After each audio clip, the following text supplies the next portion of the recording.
Next, we have Drs. Max Slepian and Jeff Wieskopf, who's going to be talking about pain and mental health.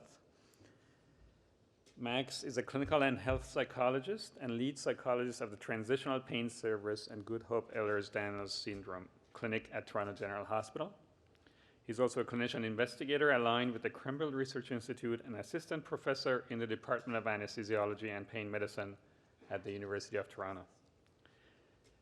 Max came to Toronto after completing his PhD at Ohio University and psychology residency at the University of Washington in Seattle. His research focuses on the role of psychological factors, particularly resilience in the experience of pain and the development of chronic pain. He also researches and practices psychological interventions for management of acute and chronic pain and to prevent the development of chronic pain. Jeff is a staff psychiatrist at the University Health Network and a lecturer at the University of Toronto. He's actively involved in the Toronto General Hospital Transitional Pain Service and is a consultation liaison psychiatrist at the E.W. Bickles Center for Complex Continuing Care. He provides coverage at the Toronto Western Hospital Psychiatric Emergency Services Unit also. Jeff's research background includes a variety of topics ranging from learning and memory to spinal cord injury and genetics of chronic pain. He's a Vanier Canada graduate scholar, has authored multiple high-impact journal publications, and trains medical students and residents at the Tametri Faculty of Medicine. His current research focuses on optimizing care for patients with chronic pain and concurrent psychiatric illnesses. So thank you guys for joining us.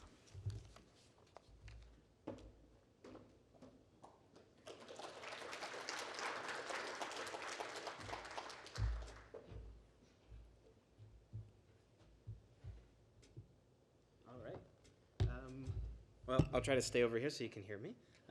I'm Max. Thank you so much for having me. Before I get started, and we're going to do this a little bit differently. I'm going to talk for a little bit. I'll pass it off to Jeff. He'll talk for a little bit. We'll kind of come back together and spend a good bit of this talk on kind of where we're going next, right? So Hans has covered the last 10 years. We're going to kind of sum it up from the psychology side and then talk about where we're going.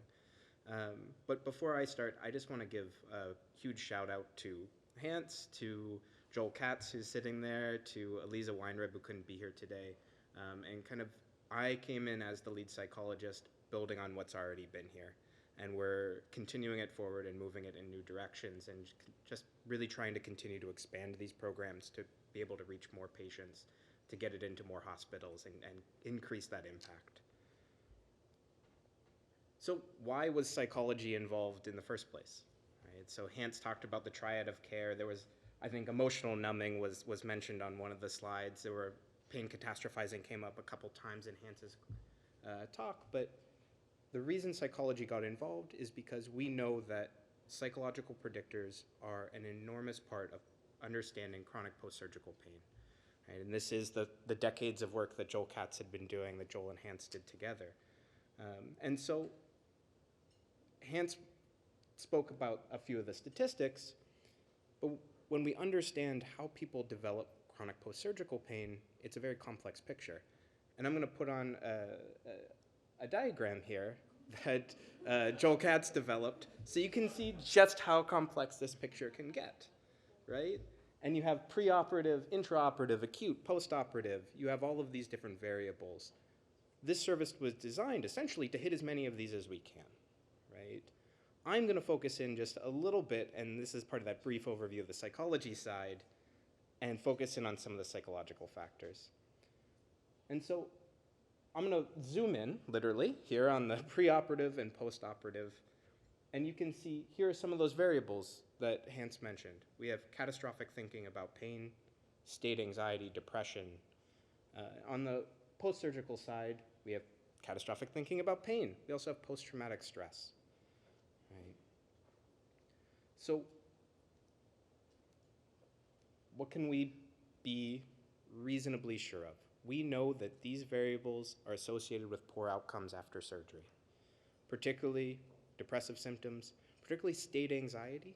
Really, we're not focused on the diagnoses here in a predictive sense. We're focused on the actual experience of the symptoms.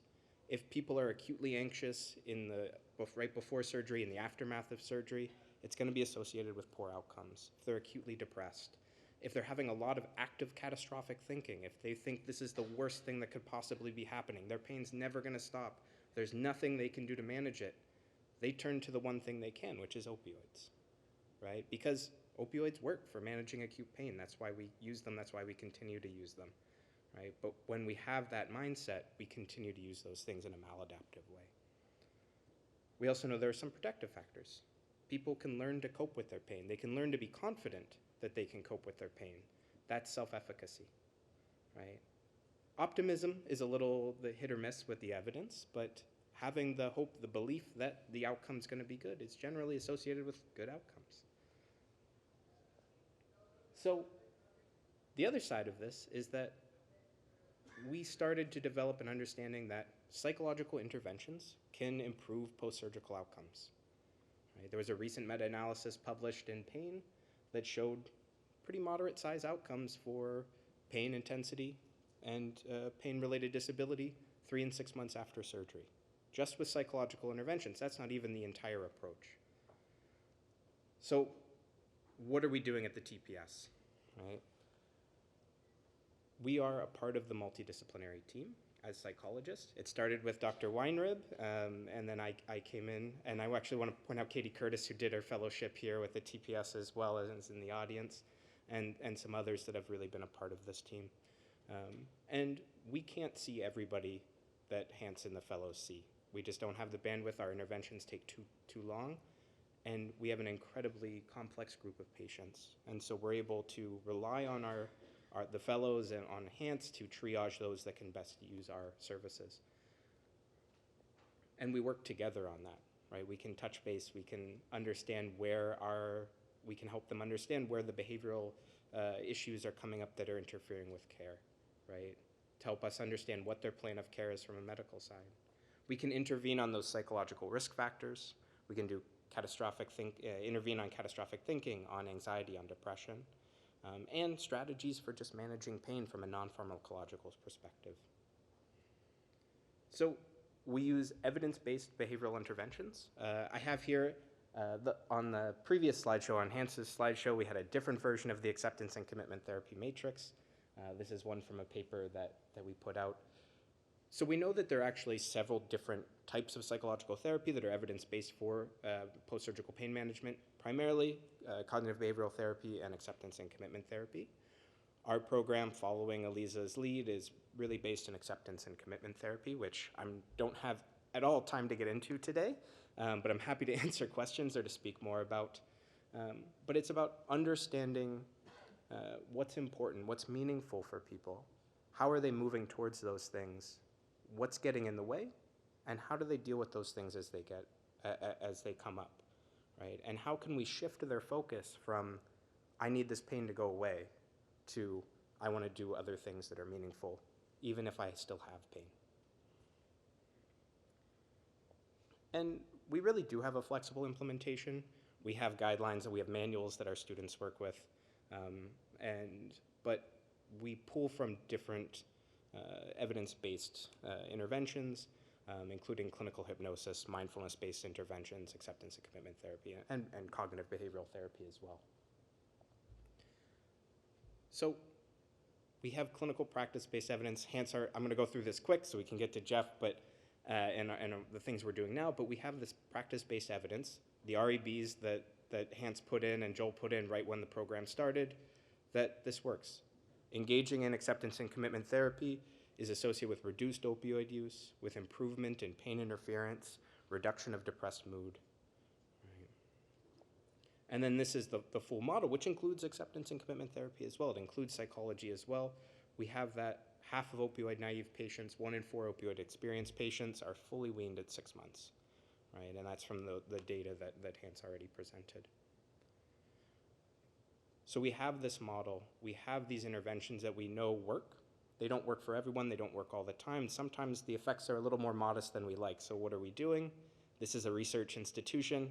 We're trying to find new interventions, new risk factors. That's where we're gonna go and just touch on one of those things. We ran a randomized controlled trial looking at clinical hypnosis before and after surgery. And so with one 20-minute session of hypnosis before, one after, usually as soon after surgery as we could, patients consumed less opioids across the first 5 days after surgery. And it was most pronounced on the first day, where you see the top line, individuals who did not get the hypnosis, their opioid consumption went way up, and those who didn't require as many opioids. Right? And so we're trying to use these as close to the time of surgery as we can to try to change that trajectory. We're also going to see a little bit more with this, with Recoup trial, and hopefully, and we're trying to integrate into the digital space, right? Trying to be able to find ways to reach those patients when we can't get them the paper questionnaires anymore, when we have to develop, when we had to develop during COVID, models of care that were remote. And I'm going to come back to that in a little bit. But, you know, Hans mentioned a couple of patients for whom it wasn't an acute post-surgical issue. And the transitional pain service has become a hub for a couple different things, different types of transitions, including opioid use. But what we've found is our patients are very complex. Part of the story of Dr. Lada's paper was that our patients are much more complex than those that were in the ISIS data set, right? We have people who have complex mental health issues, and that's part of the reason when in psychology we're focused on trying to change that pain trajectory, and we don't have the resources to treat mental health for everyone in a way that we want to. And that's part of why Jeff got involved. And so I'm going to turn over to him to talk a little bit more broadly about that story and then kind of where we're all going next. Thank you, Max. So like Max had said, well, I think in the TPS, sort of the original model was, incorporating psychology for anxiety, catastrophizing. I think we're more and more realizing now that the overall mental health burden on these patients is also huge. And so I've only now been at TPS for just under 2 years, but I think we're seeing more and more that there's this prevalence of mental illness that's even higher in our chronic pain patients.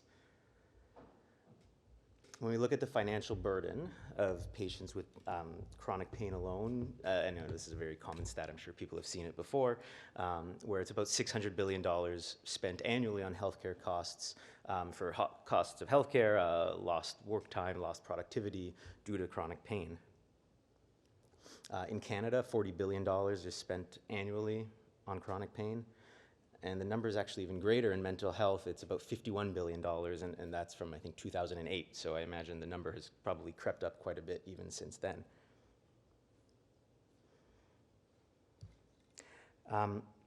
As mentioned now, we know that sort of in their own right, chronic pain and mental illness are extremely prevalent. We have prevalence of mental illness is roughly about 20% in the general population in Canada. Prevalence of chronic pain is also around 20%. So both of them on their own are quite an issue. Combining them, the numbers are actually quite staggering. So looking in chronic pain clinics specifically, we see, depending on the study that you're looking at, numbers from 30 to 70% of patients in chronic pain clinics also have mental health concerns. If we look at it sort of a little bit more specifically, what conditions we commonly see now in these chronic pain clinics, we see PTSD is quite high, ranging to about 30%.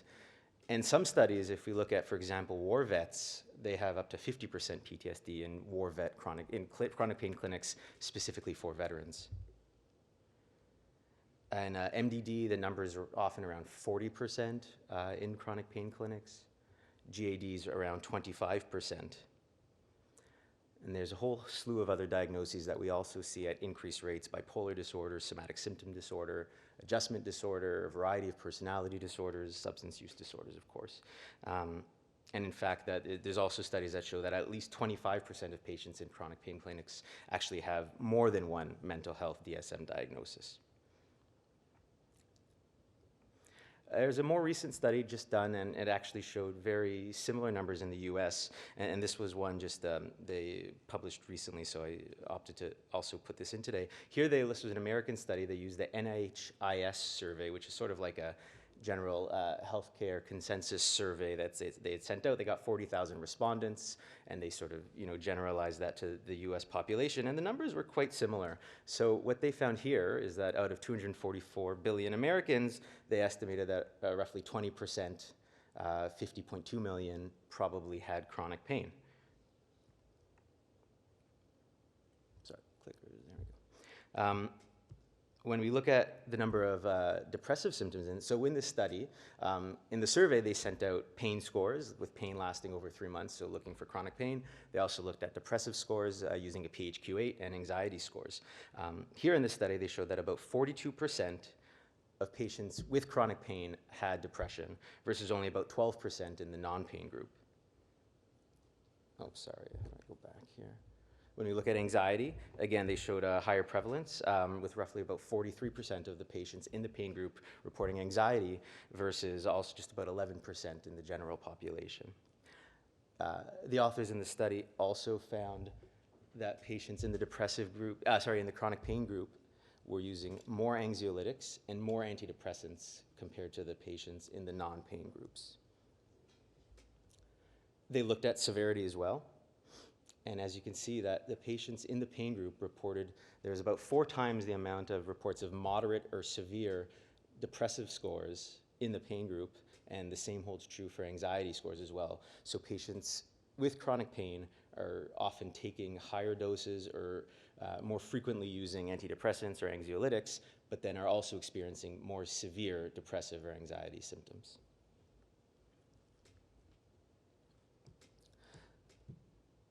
With the increased sort of severity, increased rate of symptoms, we also see increased mortality and morbidity with each of these conditions alone.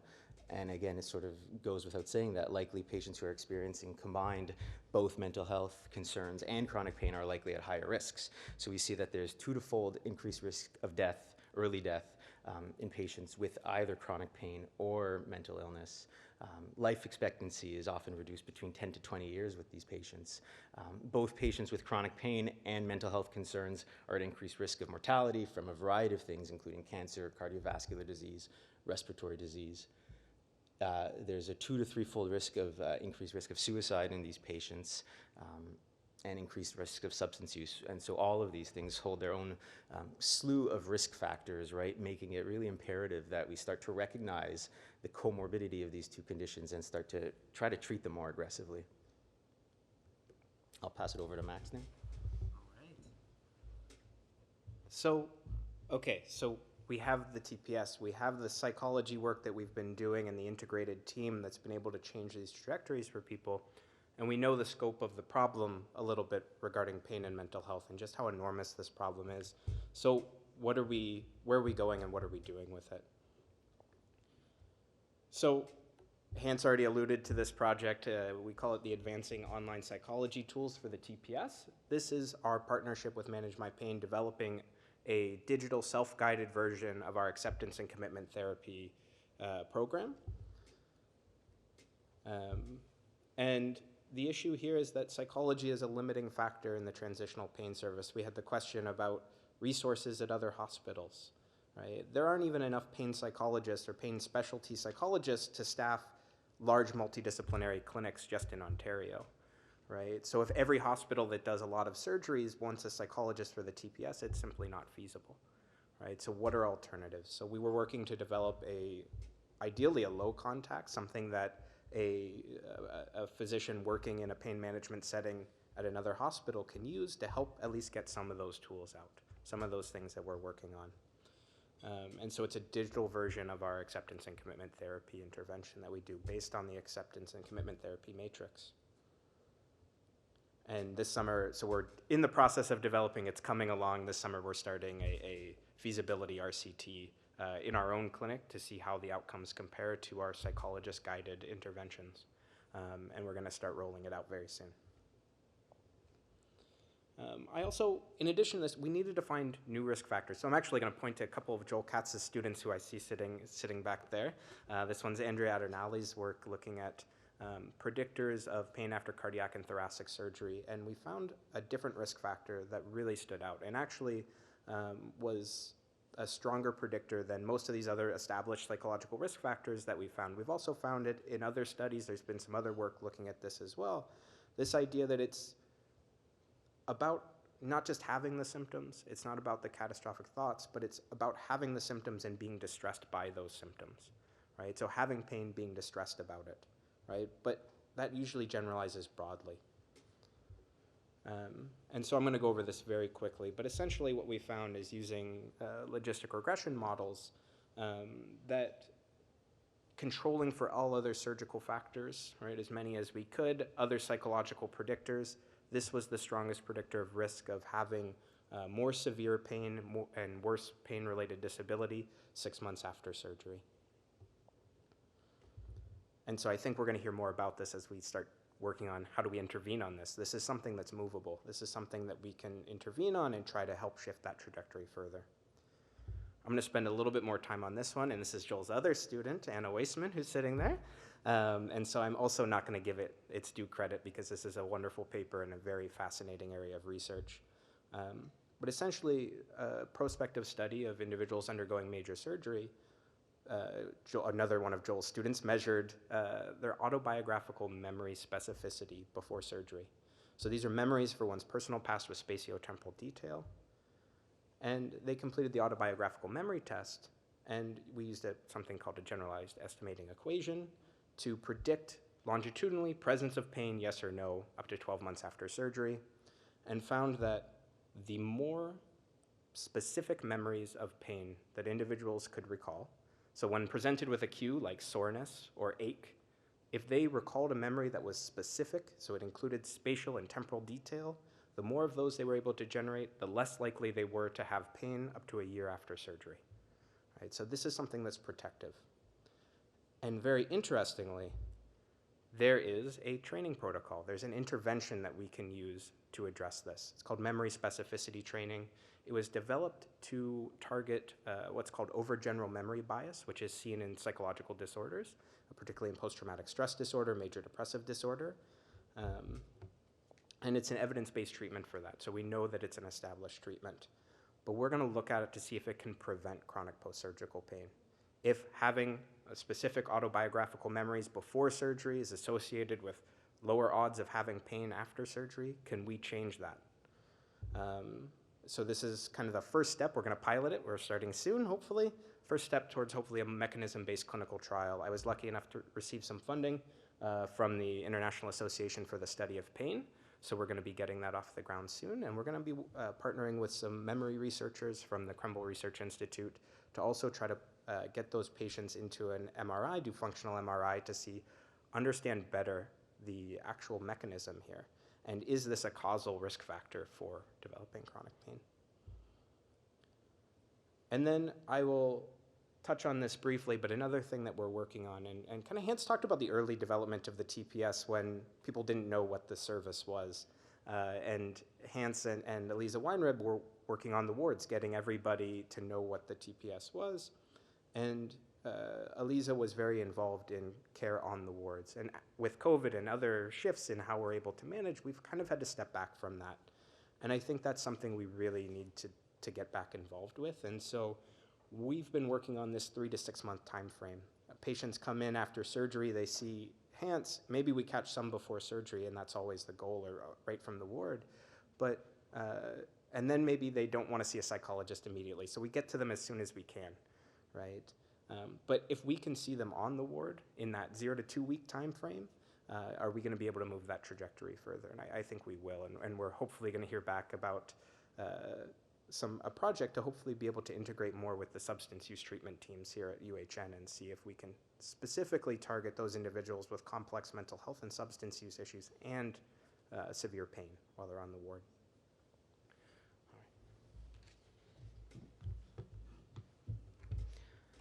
Thanks, Max. And just another project that we've been starting to work on, and actually a number of people in the audience here are going to be helping us with that, is looking at collaborative care in chronic pain and mental health. So as we've talked about already, again, we know that there's the prevalence, the increased mortality, high morbidity rates in patients with chronic pain and mental illness. Sorry, went over that. At the same time, one of the real struggles is there's just not enough people to address these needs. So these are numbers specifically for psychiatrists, not psychologists here. But at 12 out of the 14 LHINs, and those are the Integrated Health Networks of Ontario, there is a shortage of psychiatrists. Actually, it's in Toronto Central, where we actually see that per person we've got an abundance of psychiatrists, but really essentially everywhere else in Ontario, there's a shortage.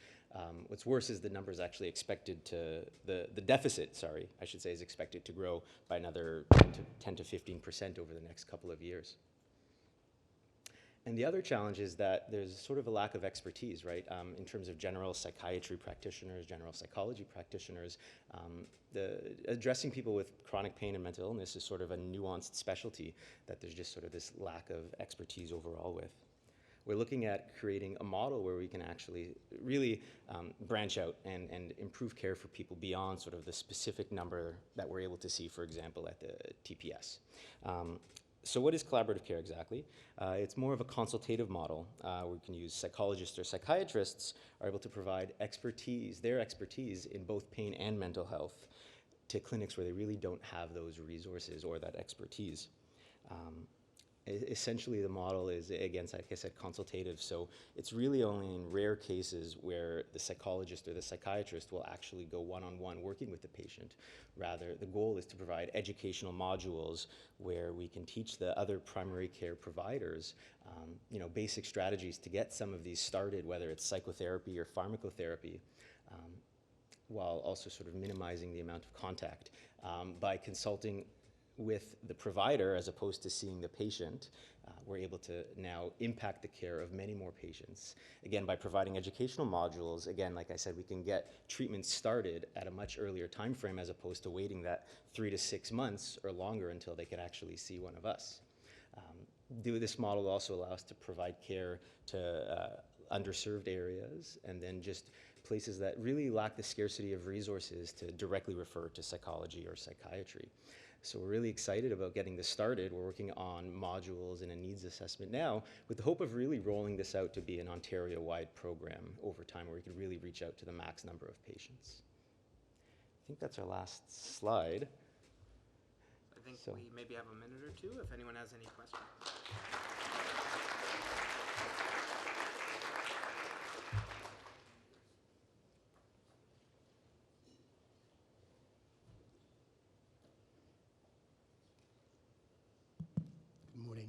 Morning, could you hear me? Yep. First disclaimer, I'm the least scientifically educated person here. Finished biology in grade 10 and that was it. I was going to ask this question of Dr. Clark and I'm glad I didn't. I only mean that the question makes more sense having heard your presentation.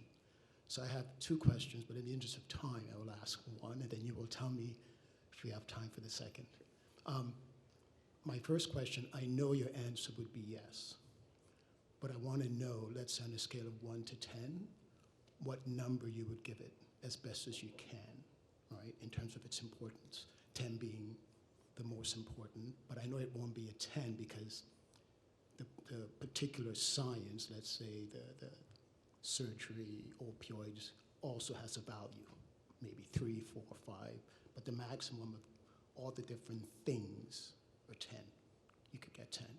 So for things like that are non-scientific, faith, religion, exercise, diet, what value do you give to it in treatment?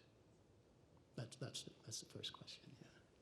Yeah, I'm happy to speak to that. I think it's enormous, right? I think part of what we do as psychologists is help people get back to all of those things because those are the root of a lot of our values, right? So to put a number on it, I'd say maybe 5, right? Something, it's overwhelming, right? We talk about it in terms of optimizing someone's health. Right? Even if they're coming in, and I work as well with the prehabilitation program here at Toronto General where they try to prepare people for surgery. And the idea is to help people get all of those things going before surgery. So hopefully we're going to change that trajectory there in that way as well. Those things can be it can be easy to lose touch with some of those things when struggling. And I think that's a big part of what we do, is help people understand, how can you move towards your faith? How can you move towards exercise? How can you do these things? What are the barriers that's getting in the way, right? But I always encourage those things. Sure. I was actually even thinking higher than 5 out of 10. I was going to say 8. For things like major depressive disorder, social anxiety disorders, right? Exercise, diet, lifestyle modifications are considered first line. So in some cases, the evidence for those are just as high as antidepressants or other types of therapy. Exercise in particular. Yeah, and so again, I mean, I think a lot of my time with patients, and I probably spend more time with my patients than the average psychiatrist does, but a lot of it is focusing on their functional goals, trying to take their mind a little bit less off of sort of the specific depressive symptoms that we go through, and again, working with them to figure out what their goals are and achieve them. And I know that's something that obviously the psychology team does as well, better than me. But. Thank you. Yeah. Go for the second one? How much are you gonna pay? The second one is, but a patient gets to you, he or she has an issue. Have your work looked at, boy, if we could have 20 years prior, you know, make sure this was in place, whether it's having a nuclear family or a family, however you want to define that, economic safety net, you know, proper education facilities and so on, you know, is there any data to connect a lifestyle 20 years, 30 years prior to the event that brought you into, yeah. You with me? Absolutely. Yeah. There's a huge amount of evidence on social determinants of health, right? And I think that's what you're getting at. And if we could go back in time for all of our patients, I think there would be a number of points in which we could do things 20 years ago to improve outcomes today. Unfortunately, we have to work with kind of a radical acceptance approach where we recognize that we can't change the past and the things that have happened, but we can be aware, right, of things like adverse childhood events and how that's going to impact, and if there are ways that we can work with those as therapists, or just even acknowledging them and how we work with the patients in a trauma-informed way. All right, I think we're out of time, so thank you very much. Thank you.